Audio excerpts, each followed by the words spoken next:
Chapter 8. The Man in the Street. Whether anyone pursued, I cannot say.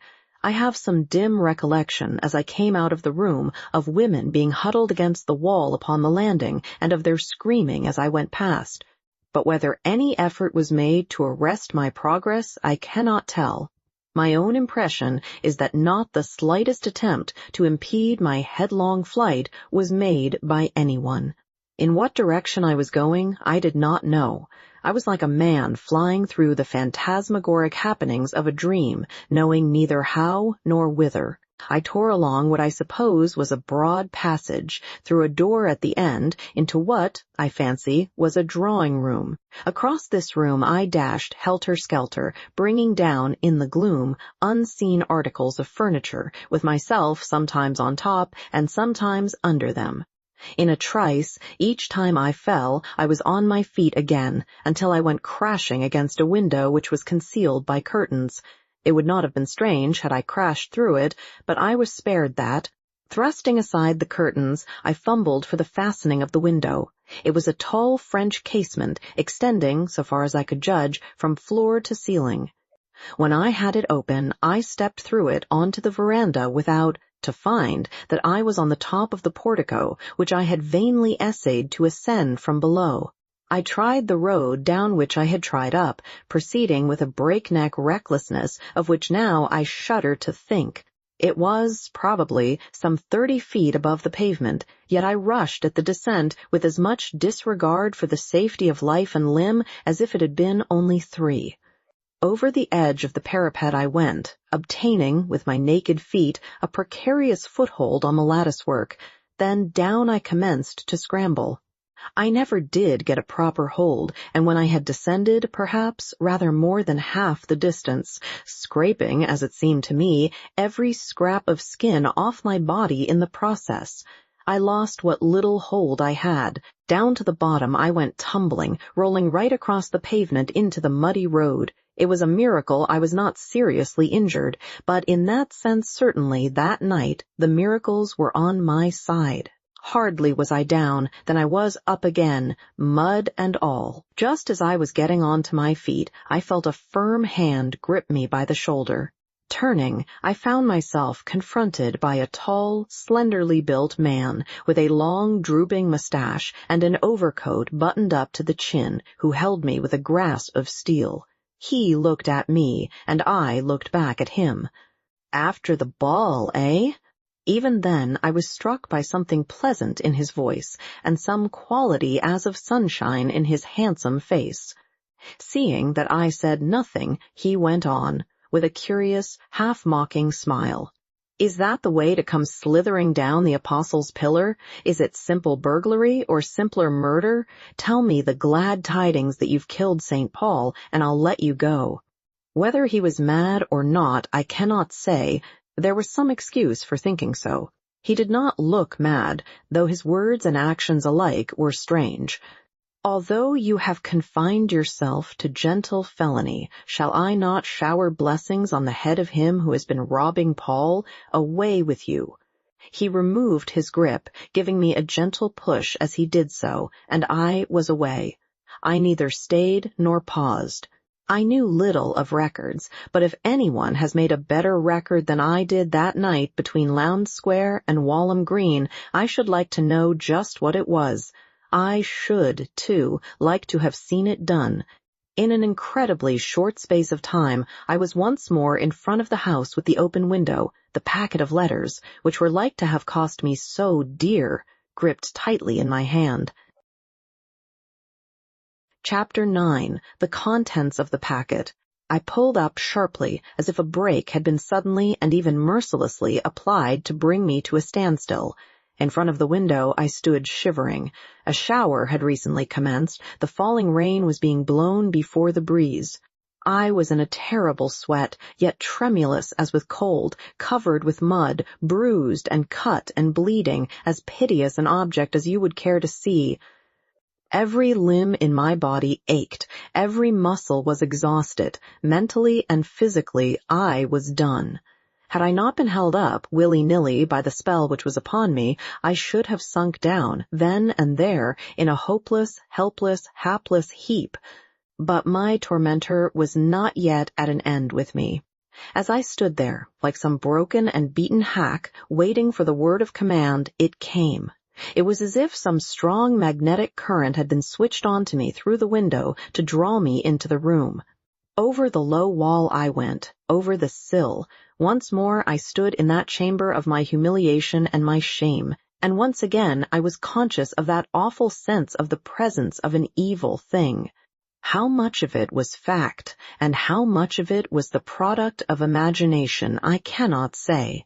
But, looking back, it seems to me that it was as if I had been taken out of the corporeal body to be plunged into the inner chambers of all nameless sin.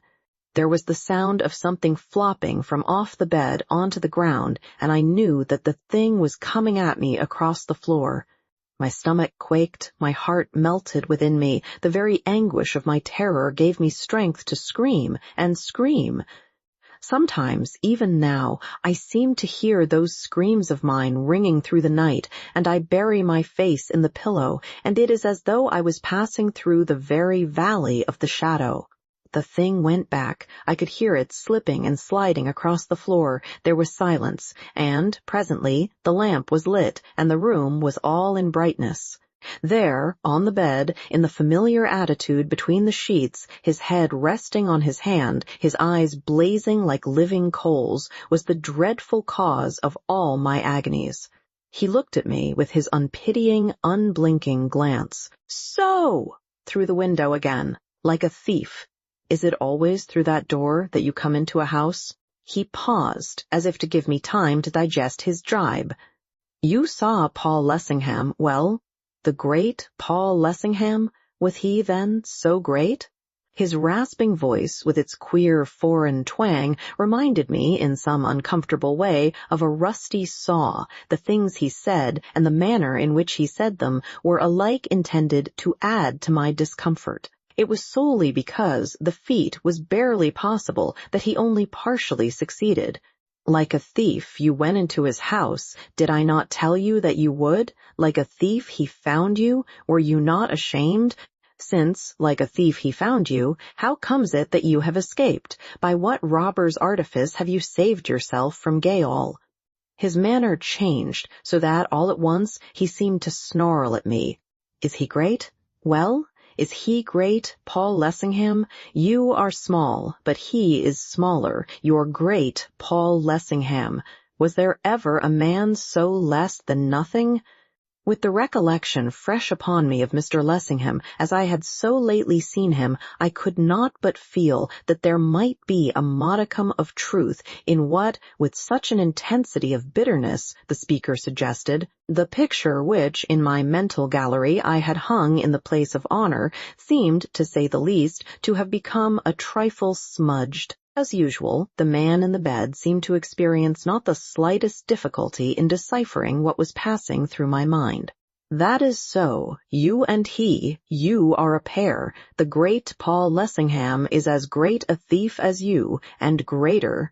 For, at least, than you he has more courage. For some moments he was still, then exclaimed with sudden fierceness, "Give me what you have stolen."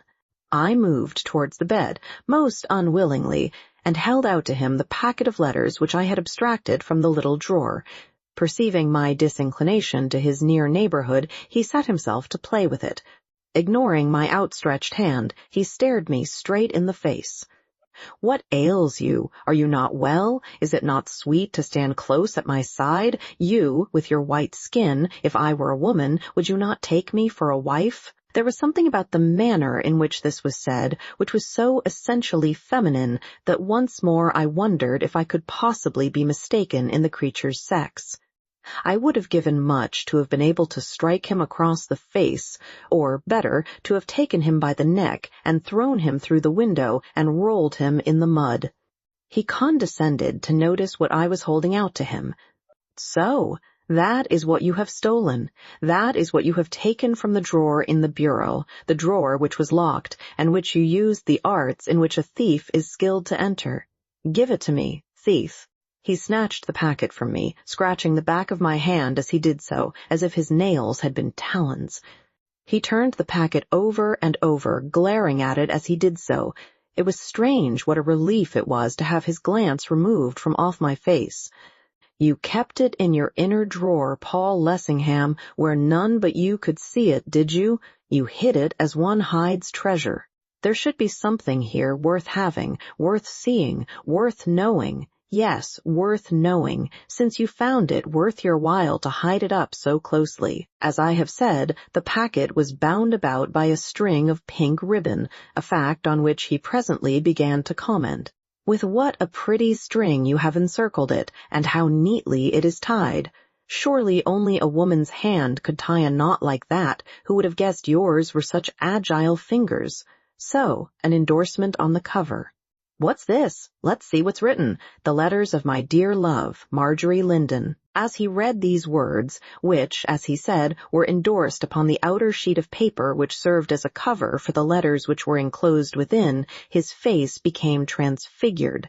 Never did I suppose that rage could have so possessed a human countenance. His jaw dropped open so that his yellow fangs gleamed through his parted lips.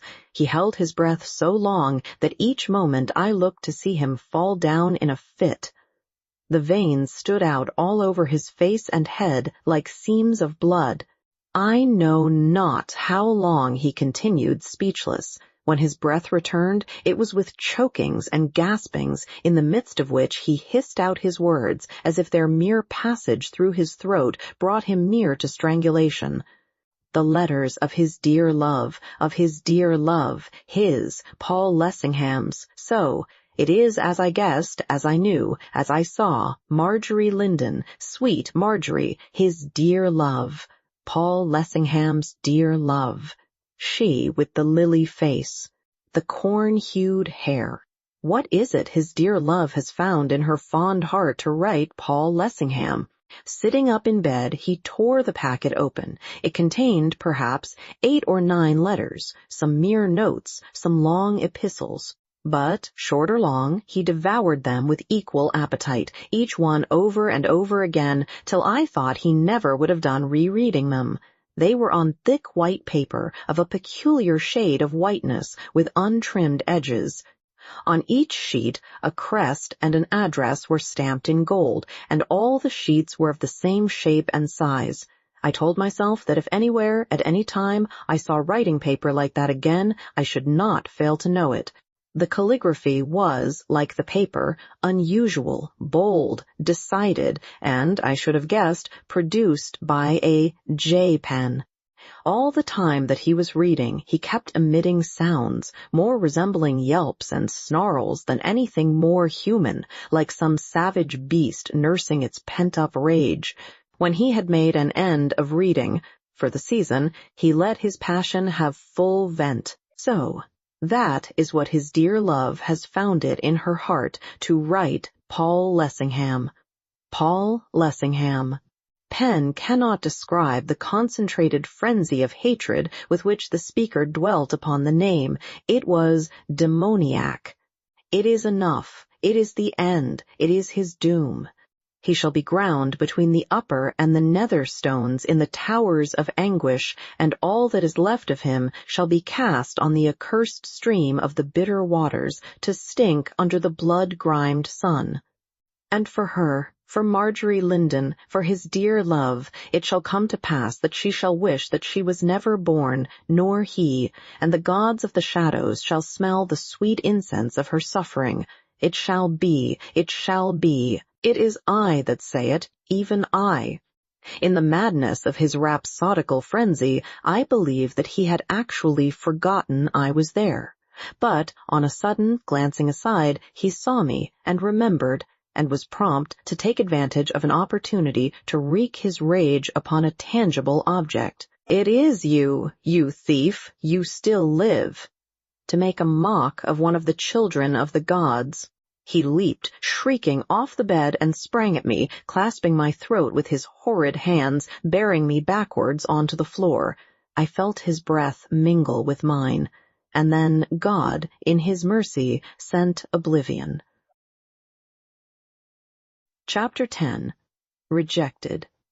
It was after our second waltz I did it, in the usual quiet corner, which, that time, was in the shadow of a palm in the hall.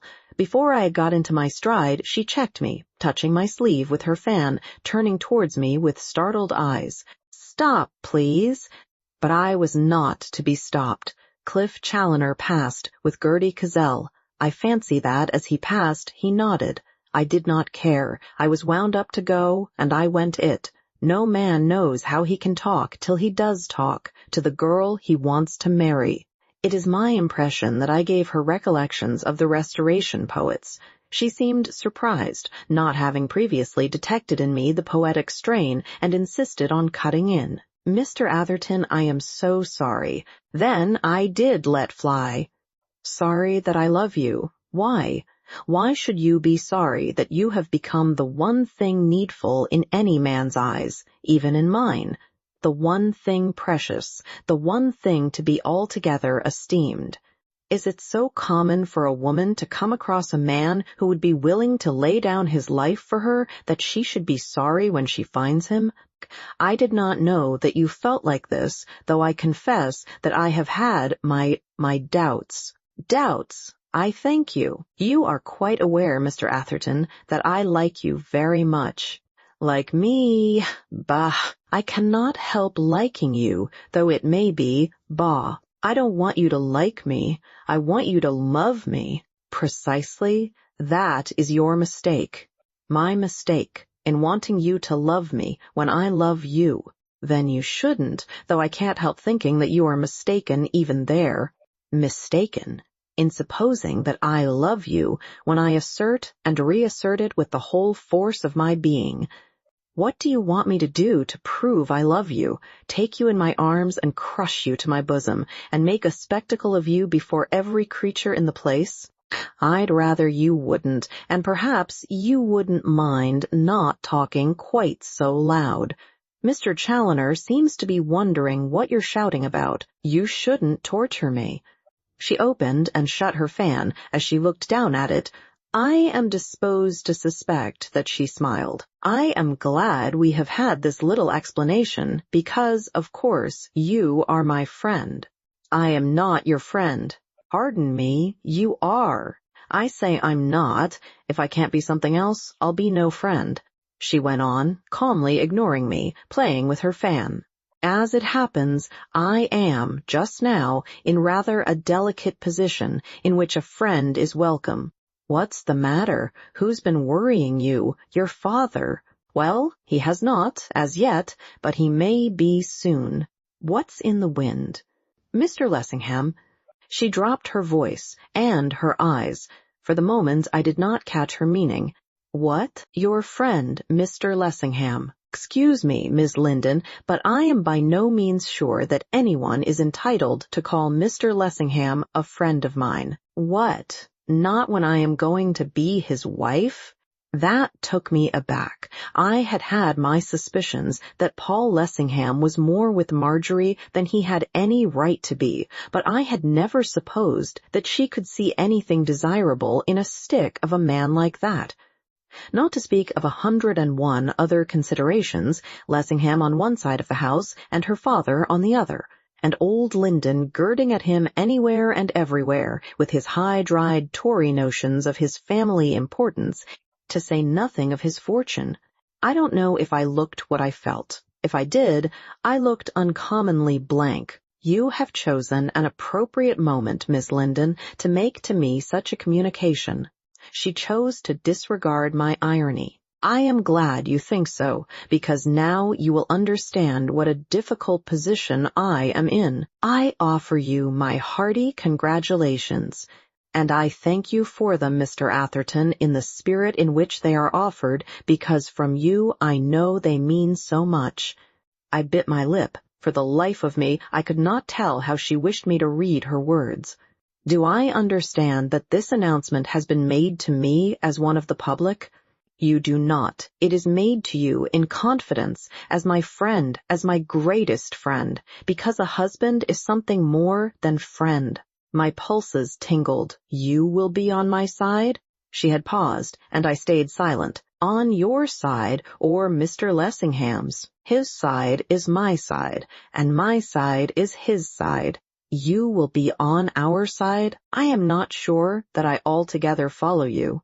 You are the first I have told. When Papa hears, it is possible that there will be trouble, as you know. He thinks so much of you and of your opinion. When that trouble comes, I want you to be on our side, on my side. Why should I? What does it matter? You are stronger than your father. It is just possible that Lessingham is stronger than you. Together, from your father's point of view, you will be invincible. You are my friend. Are you not my friend? In effect, you offer me an apple of Sodom. Thank you. I did not think you so unkind. And you, are you kind? I make you an avowal of my love, and, straightway, you ask me to act as chorus to the love of another. How could I tell you loved me, as you say? I had no notion. You have known me all your life, yet you have not breathed a word of it till now. If I had spoken before, I imagined that there was a slight movement of her shoulders, almost amounting to a shrug. I do not know that it would have made any difference. I do not pretend that it would. But I do know this. I believe that you yourself have only discovered the state of your own mind within the last half hour. If she had slapped my face, she could not have startled me more. I had no notion if her words were uttered at random, but they came so near the truth they held me breathless. It was a fact that only during the last few minutes had I really realized how things were with me. Only since the end of that first waltz that the flame had burst out in my soul, which was now consuming me. She had read me by what seemed so like a flash of inspiration that I hardly knew what to say to her. I tried to be stinging. You flatter me, Miss Linden. You flatter me at every point. Had you only discovered to me the state of your mind a little sooner, I should not have discovered to you the state of mine at all. We will consider it terra incognita, since you wish it. Her provoking calmness stung me, and the suspicion that she was laughing at me in her sleeve. I gave her a glimpse of the cloven hoof. But at the same time, since you assert that you have so long been innocent, I beg that you will continue so no more. At least your innocence shall be without excuse. For I wish you to understand that I love you, that I have loved you, that I shall love you. Any understanding you may have with Mr. Lessingham will not make the slightest difference. I warn you, Miss Linden, that until death you will have to write me down your lover.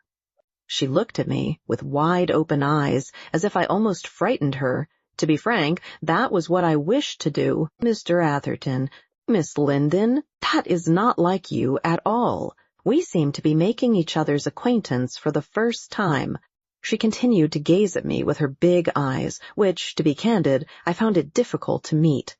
On a sudden, her face was lighted by a smile, which I resented. Not after all these years. Not after all these years. I know you, and though I dare say you're not flawless, I fancy you'll be found to ring pretty true. Her manner was almost sisterly, elder sisterly. I could have shaken her. Partridge coming to claim his dance gave me an opportunity to escape with such remnants of dignity as I could gather about me. He dawdled up, his thumbs, as usual, in his waistcoat pockets. I believe, Miss Linden, this is our dance. She acknowledged it with a bow and rose to take his arm. I got up and left her without a word. As I crossed the hall, I chanced on Percy Woodville. He was in his familiar state of fluster, and was gaping about him as if he had mislaid the Koh-i-Noor and wondered where in thunder it had got to.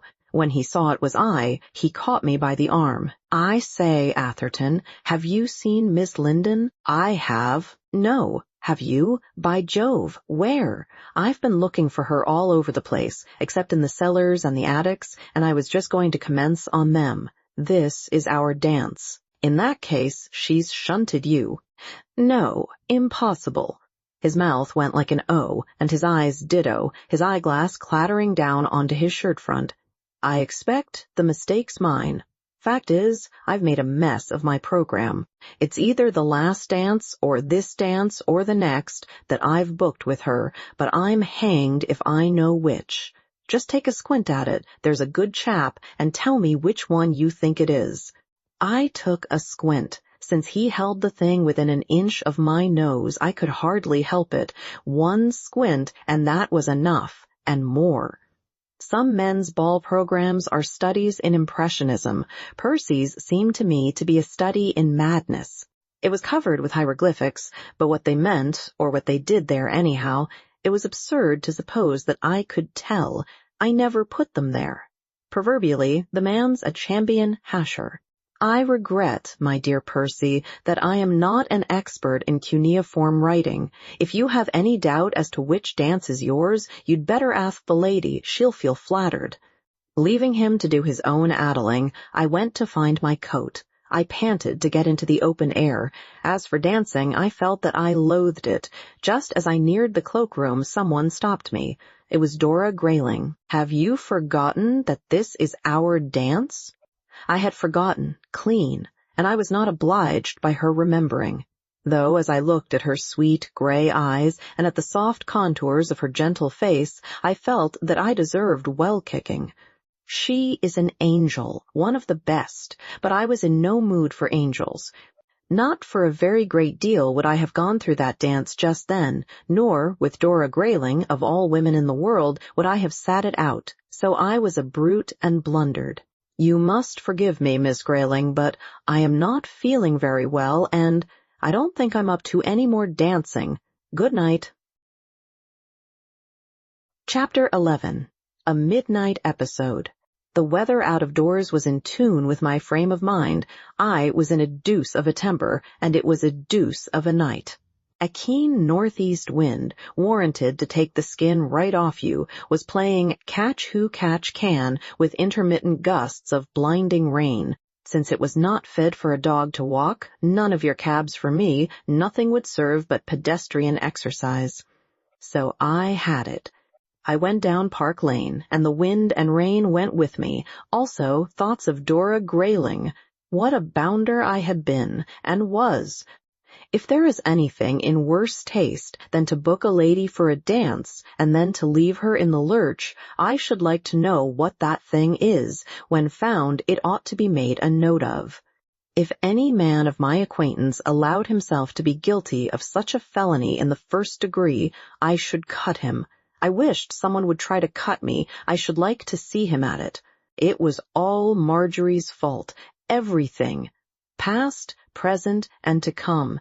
I had known that girl when she was in long frocks. I had, at that period of our acquaintance, pretty recently got out of them, when she was advanced to short ones, and when, once more, she returned to long. And all that time, well, I was nearly persuaded that the whole of the time I had loved her. If I had not mentioned it, it was because I had suffered my affection, like the worm, to lie hidden in the bud, or whatever it is the fellow says. At any rate, I was perfectly positive that if I had had the faintest notion that she would ever seriously consider such a man as Lessingham, I should have loved her long ago. Lessingham. Why, he was old enough to be her father, at least he was a good many years older than I was, and a wretched radical. It is true that on certain points I, also, am what some people would call a radical, but not a radical of the kind he is. Thank heaven, no!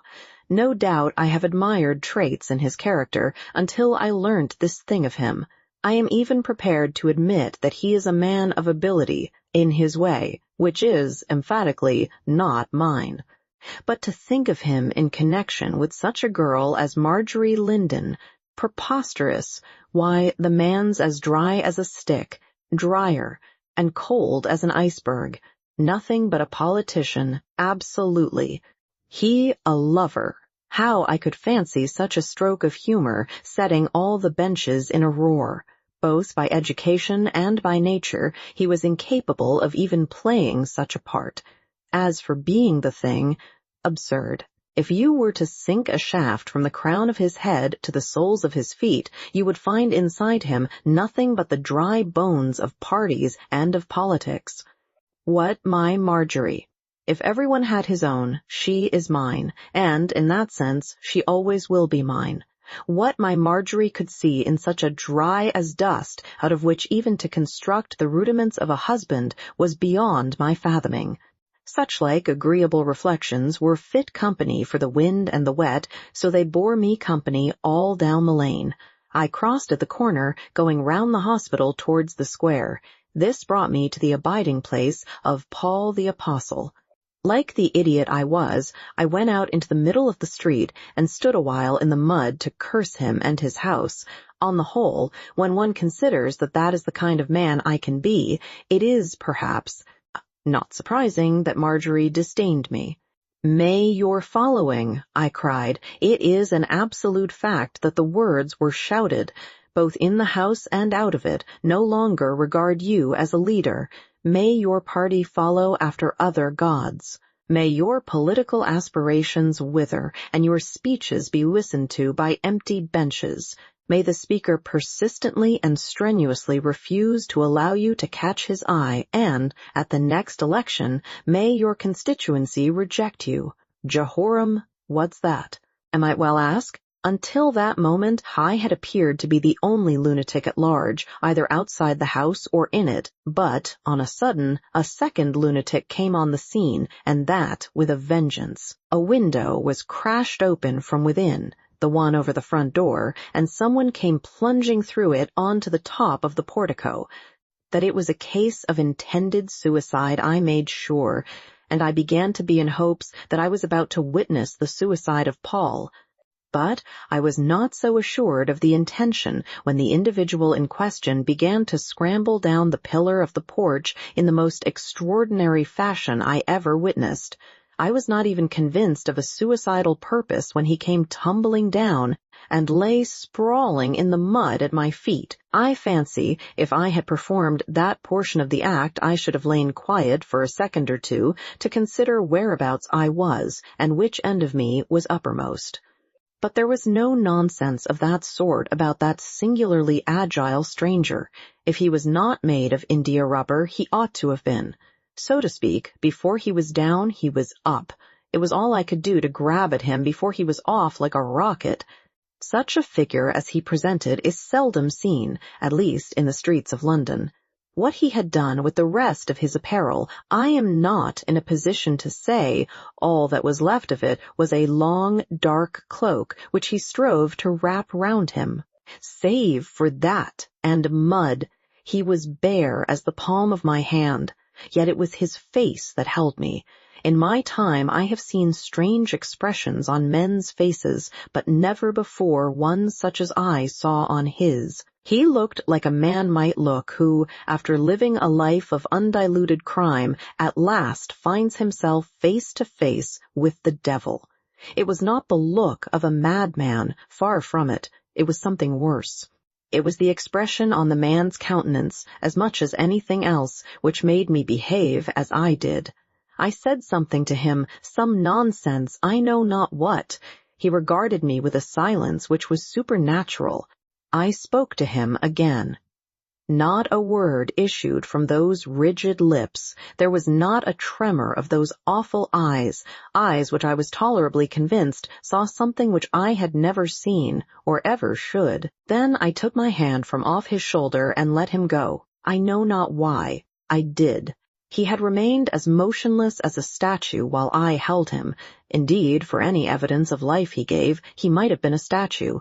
But when my grasp was loosed, how he ran! He had turned the corner and was out of sight before I could say, "How do?" It was only then, when he had gone, and I had realized the extra double express flash of lightning rate at which he had taken his departure, that it occurred to me of what an extremely sensible act I had been guilty in letting him go at all. Here was an individual who had been committing burglary, or something very like it, in the house of a budding cabinet minister, and who had tumbled plump into my arms, so that all I had to do was to call a policeman and get him quodded, and all that I had done was something of a totally different kind. "You're a nice type of an ideal citizen," I was addressing myself, a first chop specimen of a low-down idiot to connive at the escape of the robber who's been robbing Paul. "Since you've let the villain go, the least you can do is to leave a card on the apostle and inquire how he's feeling." I went to Lessingham's front door and knocked. I knocked once, I knocked twice, I knocked thrice, and the third time, I give you my word, I made the echoes ring, but still there was not a soul that answered. If this is a case of a 7 or 70-fold murder, and the gentleman in the cloak has made a fair clearance of every living creature the house contains, perhaps it's just as well I've chanced upon the scene. Still, I do think that one of the corpses might get up to answer the door. If it is possible to make noise enough to waken the dead, you bet I'm on to it. And I was. I punished that knocker until I warrant the pounding I gave it was audible on the other side of Green Park, and, at last, I woke the dead. Or, rather, I roused Matthews to a consciousness that something was going on. Opening the door about 6 inches, through the interstice he protruded his ancient nose. "Who's there?" "Nothing, my dear sir, nothing and no one. It must have been your vigorous imagination which induced you to suppose that there was. You let it run away with you." Then he knew me, and opened the door about 2 feet. "Oh, it's you, Mr. Atherton. I beg your pardon, sir. I thought it might have been the police." "What then? Do you stand in terror of the minions of the law at last?" "A most discreet servant, Matthews, just the fellow for a budding cabinet minister." He glanced over his shoulder. I had suspected the presence of a colleague at his back. Now I was assured. He put his hand up to his mouth, and I thought how exceedingly discreet he looked, in his trousers and his stockinged feet, and with his hair all rumpled, and his braces dangling behind, and his nightshirt creased. "Well, sir, I have received instructions not to admit the police." "The deuce you have." "From whom?" Coughing behind his hand, leaning forward, he addressed me with an air which was flatteringly confidential. "From Mr. Lessingham, sir. Possibly Mr. Lessingham is not aware that a robbery has been committed on his premises, that the burglar has just come out of his drawing-room window with a hop, skip, and a jump, bounded out of the window like a tennis ball, flashed round the corner like a rocket." Again Matthews glanced over his shoulder, as if not clear which way discretion lay, whether fore or aft. "Thank you, sir. I believe that Mr. Lessingham is aware of something of the kind." He seemed to come to a sudden resolution, dropping his voice to a whisper. "The fact is, sir, that I fancy Mr. Lessingham's a good deal upset." "Upset?" I stared at him. There was something in his manner I did not understand. "What do you mean by upset? Has the scoundrel attempted violence? Who's there?" The voice was Lessingham's, calling to Matthews from the staircase, though, for an instant, I hardly recognized it. It was so curiously petulant. Pushing past Matthews, I stepped into the hall. A young man, I suppose a footman, in the same undress as Matthews, was holding a candle. It seemed the only light about the place. By its glimmer, I perceived Lessingham standing halfway up the stairs. He was in full war paint. As he is not the sort of man who dresses for the house, I took it that he had been mixing pleasure with business. "It's I, Lessingham, Atherton. Do you know that a fellow has jumped out of your drawing-room window?" It was a second or two before he answered. When he did, his voice had lost its petulance. "Has he escaped?" "Clean. He's a mile away by now." It seemed to me that in his tone, when he spoke again, there was a note of relief. I wondered if he had. Poor fellow, more sinned against than sinning. Take my advice, Atherton, and keep out of politics. They bring you into contact with all the lunatics at large. Good night. I am much obliged to you for knocking us up. Matthews shut the door. Tolerably cool, on my honor. A man who brings news big with the fate of Rome does not expect to receive such treatment.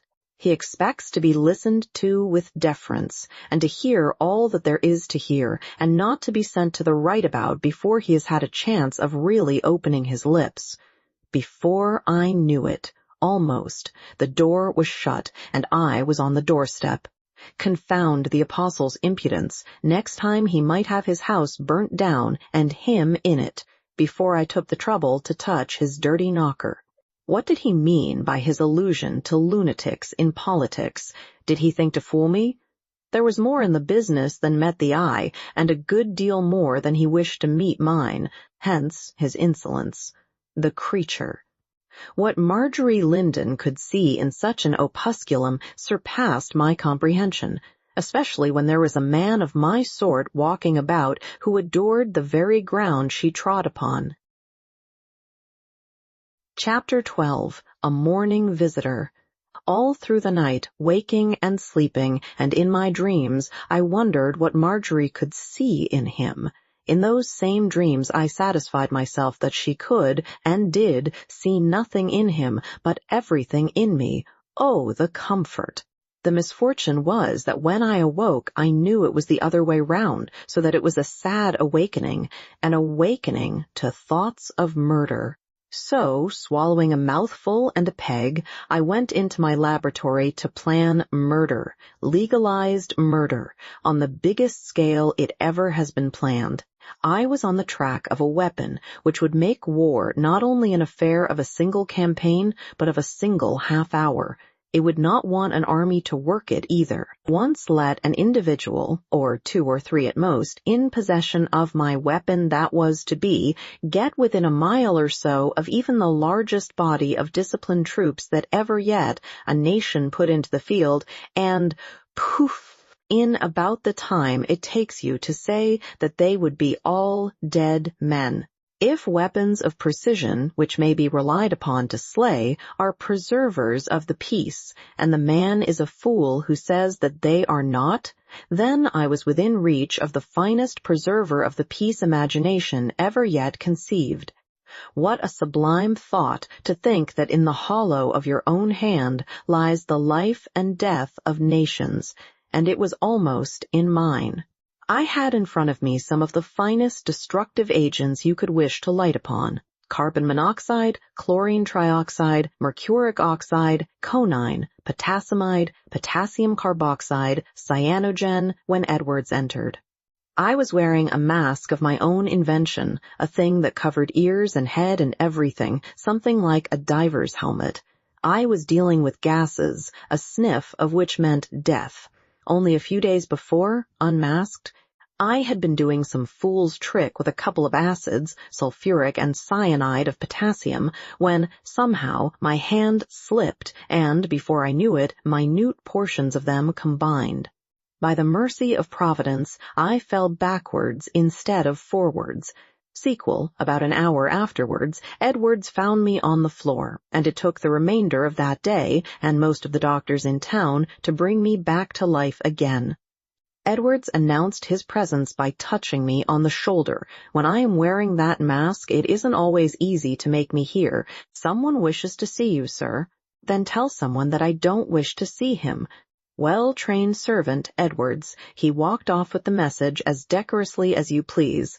And then I thought there was an end, but there wasn't. I was regulating the valve of a cylinder in which I was fusing some oxides when, once more, someone touched me on the shoulder. Without turning, I took it for granted it was Edwards back again. I have only to give a tiny twist to this tap, my good fellow, and you will be in the land where the bogies bloom. Why will you come where you're not wanted? Then I looked round. Who the devil are you?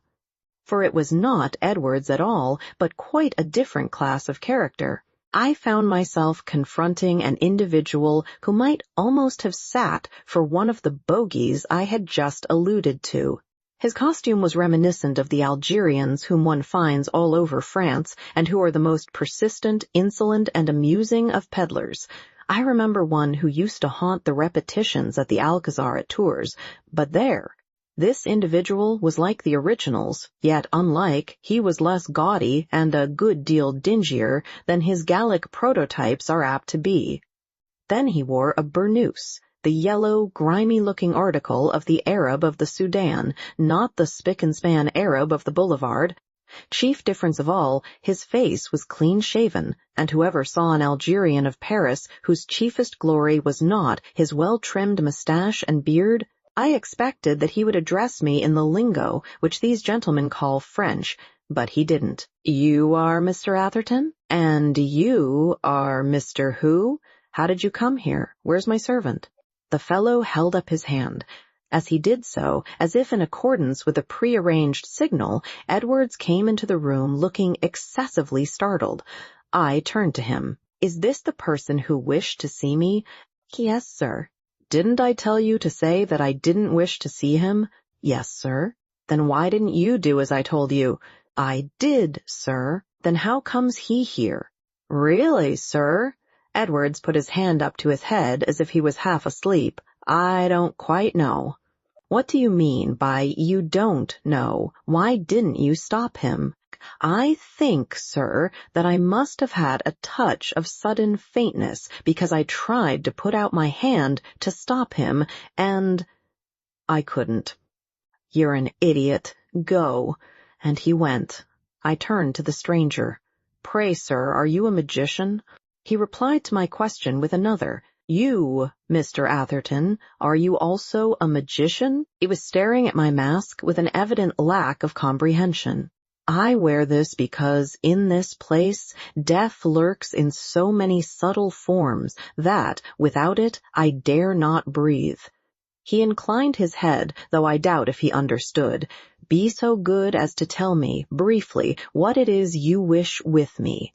He slipped his hand into the folds of his burnous and, taking out a slip of paper, laid it on the shelf by which we were standing.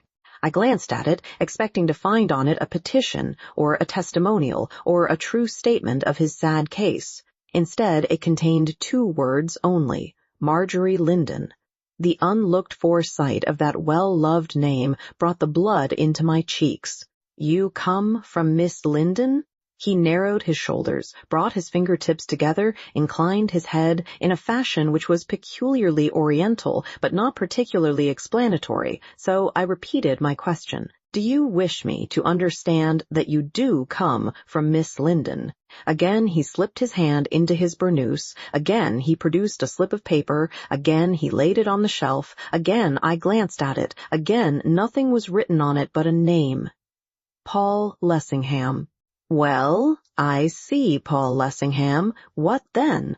"She is good, he is bad, is it not so?" He touched first one scrap of paper, then the other. I stared. "Pray, how do you happen to know? He shall never have her, eh?" "What on earth do you mean?" "Ah, what do I mean?" "Precisely, what do you mean? And also, and at the same time, who the devil are you?"